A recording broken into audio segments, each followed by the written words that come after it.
Assalamualaikum warahmatullahi wabarakatuh. Selamat pagi anak-anak. Gimana kabarnya? Alhamdulillah kalau sehat. Kalian masih ingat nggak sama materi kita minggu lalu? Ya, materi kita minggu lalu yaitu rukun dalam perbedaan. Nah, hari ini kita masih membahas tentang materi rukun dalam perbedaan. Minggu kemarin Ibu memberi kalian tugas diskusi kelompok kan? Nah, hari ini kita akan membahas materi tersebut. Kalian akan mempresentasikan hasil diskusi kalian, tetapi hanya perwakilan kelompok saja. Nah, hari ini Ibu minta 4 kelompok saja yang mempresentasikannya. Dimulai dari kelompok 1. Setelah kelompok 1 selesai, dilanjutkan dengan kelompok berikutnya sampai selesai.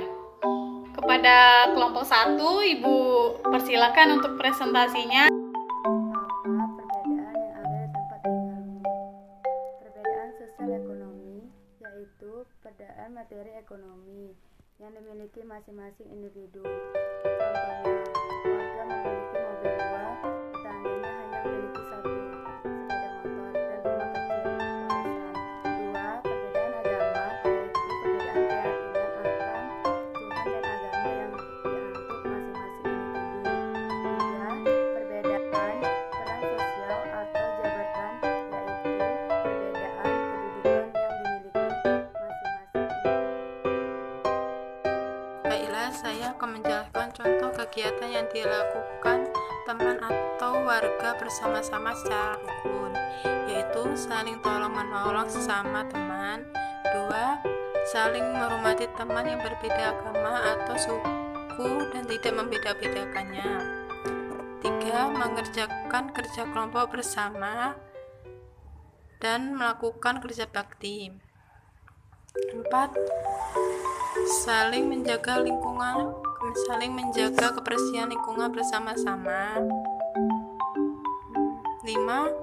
Bergotong royong atau tolong menolong merupakan suatu pekerjaan yang dilakukan bersama-sama. Baik teman-teman, di sini saya akan menjelaskan tentang bagaimana perbedaan di lingkungan sekitar. Di lingkungan sekitar kita ini terbagi menjadi 3 golongan. Yang pertama itu hidup rukun. Hidup rukun ini kita ambil contoh dari lingkungan keluarga. Seperti kita menghargai orang tua kita, menghormati orang tua kita. Dan kepada saudara kita harus saling mensupport, saling menghargai akan ini kakak, ini adik, ini saudara lainnya. Dan yang kedua itu toleransi. Contoh toleransi adalah menghargai karya orang lain, pendapat orang lain yang berbeda pendapat dengan kita, serta saling tolong-menolong antar sesama manusia tanpa memandang suku, ras, dan agama. Dan yang ketiga teman-teman adalah saling menghormati. Saling menghormati ini seperti contoh kita menghargai dan mentoleransi pada orang yang berbeda agama dengan kita, serta kita tetap menghargai untuk hari raya mereka, untuk hari raya kita sendiri. Kita harus saling menghargai perbedaan di sekitar. Baiklah teman-teman, itu saja yang bisa saya sampaikan. Lebih dan kurang saya mohon maaf. Terima kasih. Nah, di sini saya akan memberitahu 5 manfaat untuk hidup rukun. Yang pertama itu hidup jadi lebih sejahtera. Kenapa? Karena di Indonesia konsep-konsep kesejahteraan merujuk pada kesejahteraan sosial, yakni serangkaian aktivitas-aktivitas yang terancang di dalam Indonesia. Dan yang untuk kedua, meningkatkan toleransi antara sesama. Nah, toleransi ini dibutuhkan kepada sesama masyarakat di Indonesia agar kita bisa saling membantu satu sama lain tanpa memandang agama atau suku. Yang ketiga, menerima perbedaan aktivitas sesama. Nah, manusia memandang dan menyikapi apa yang terdapat dari beberapa faktor yang lebih berdominan dalam kehidupan mereka masing-masing. Yang keempat, manfaat hidup rukun. Nah, manfaat untuk hidup rukun peduli terhadap lingkungan. Manusia tidak harus lepas dari gejala alam dan kehidupan lingkungan di sekitarnya. Nah, untuk yang kelima, memahami norma di masyarakat. Memahami norma-norma di masyarakat. Sebagai makhluk hidup, manusia terhadap norma-norma sosial yang tumbuh sebagai patokan-patokan dalam bertingkah laku manusia dalam suatu berkelompok. Terima kasih.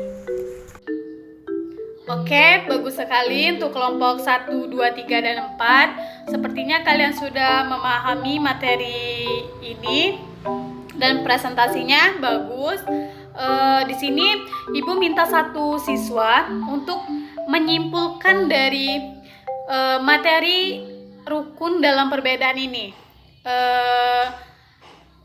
Ibu minta Ari Junaidi untuk menyimpulkan materi dari rukun dalam perbedaan ini.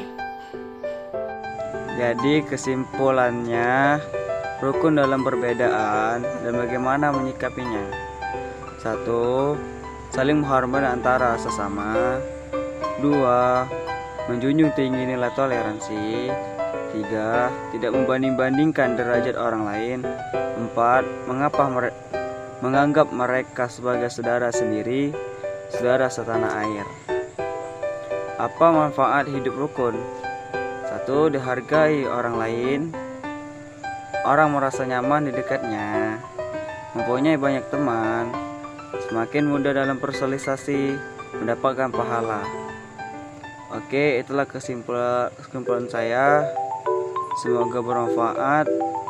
Terima kasih. Ya, bagus sekali. Kepada Ari Junaidi terima kasih. Ibu harapkan kalian tidak hanya paham materi ini, tetapi bisa menerapkannya dalam kehidupan sehari-hari, seperti rukun dalam perbedaan masyarakat, dalam tetangga, keluarga, ataupun teman kalian, dan lain sebagainya. Baiklah, jika tidak ada lagi yang ingin bertanya, Ibu anggap pertemuan hari ini selesai. Ibu akhiri. Wassalamualaikum warahmatullahi wabarakatuh.